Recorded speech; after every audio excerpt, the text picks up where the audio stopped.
All right, first up, Mathys Tel. I originally tweeted about him when we were looking at him before, very excitedly. I then went back on that and said, okay, I sort of got overexcited and exaggerated both his current ability right now and his fit to play in the wide role. But now it looks like we're getting him on loan, so I'm going to change my mind again. No, I'm just kidding. I did definitely get overexcited before. I do think on this one I was probably guilty of overvaluing the stats, which is something I pride myself on not doing. So the reason I was super excited before is because he really is like a absolutely fire prospect of a player, and so that's why a permanent was like wow. A loan is a little less exciting, and it looks like that's the way it's going to go now. I think he's really good as a 9.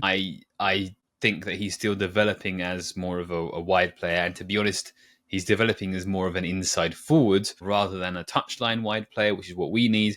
And I think that's why he hasn't really been getting the minutes of Bayern, is lack of suitability to that wide role. So there's some concerns there, but the guy can play. If it was to turn into a permanent either now or a later stage, that would be really special. Yeah, definitely I rate him higher as a number 9 right now than I do as a wide player. You never know. You never know. Maybe just some good amount of game time over the next couple of months that he's on loan here, and he will develop rapidly in that role.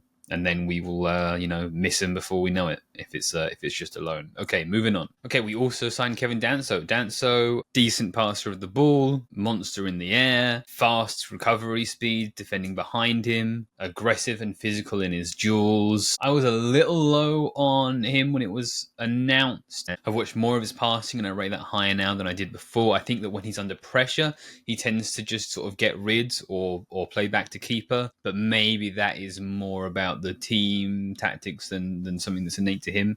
But would have a little bit of concern about him playing under pressure, but when he's got time on the ball, I think he makes nice decisions. He makes good decisions about when to carry the ball, and he can be pretty adventurous with his passing from the back, I think, at times. Again, yeah, I was a little low on this when it was announced, but I think that being realistic about coming in to be third, fourth choice at a club who are at the wrong end of the table right now and most likely won't have Europe next season, with all that considered, I think this is a pretty good deal. I don't hugely fancy him to play on the left. He has played a handful of games on the left, but I don't love it. He's actually mainly played central in a 3. So for me, this should mean Dragusin moving on in the summer, and we bring in a left footer as well to complete our 4 centre-back roster, as it were. We're also linked with Tomori, who is another right footer, but mainly plays on the left and is actually probably better on the left. There's an element of that deal, or that idea of a deal, that made a lot of sense to me, in that he is naturally very aggressive and is right-footed, therefore can play the Romero role, and he's also happy playing on the left and is very fast covering space in behind, therefore can play the Van der Ven role. But to be honest, I just don't think he's good enough on the ball for what we want to do. And so that was a big downside on that one. Looks like it's probably not going to happen. He wants to stay at Milan because he's playing under their new coach. But then we also thought the Tel deal wasn't going to happen. So there you go. Keep an eye on that one, I guess. Speaking of right-footed, left-sided centre-backs, we've also been linked to Marc Guehi, a good player, good all-round centre-back, I would say. Not great in the air. He did also write over his pride flag armband, which I don't love, to be honest. Obviously, it is totally his right to express his own views as he chooses to do so. We have right of religious freedom, but it's also my right to say I don't like that in a player, and I don't want a player like that to represent my football club. That's just how I feel personally. I can't speak for all Spurs fans, and I won't try to. Disasi, Axel Disasi, another centre-back we've been linked to. Good on the ball, great in the air, right-footed, right-sided.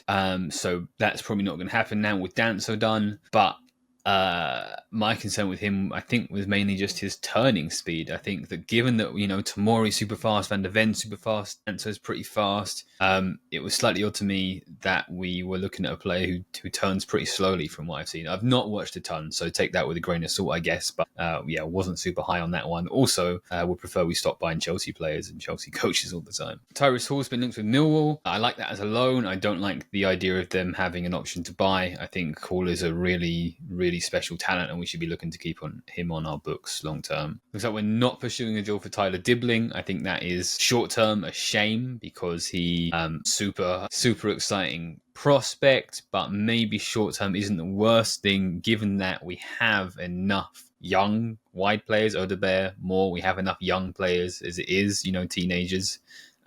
in the squad, and we need players for now. So kind of mixed feelings on that. I think long term I'll be upset about it, but right now I kind of think we need some 24-year-olds in the squad. Noah Okafor, first fans really down on the idea of Okafor.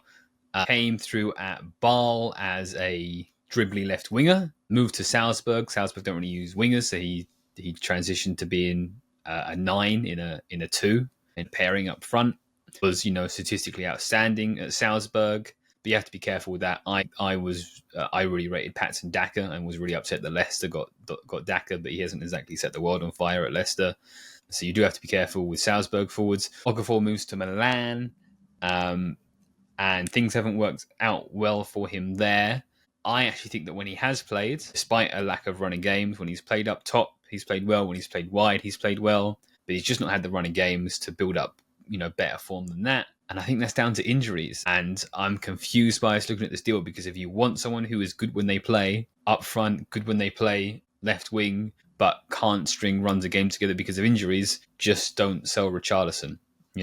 We've already got this guy. We've been linked to Leon Bailey. Bailey was once extremely, extremely good. Injuries have taken some of the explosiveness out of his game, I think it's fair to say. But he still would give us that profile of a dribbler. He is still completing dribbles, beating his man in wide areas, something that we're really lacking in the squad. So,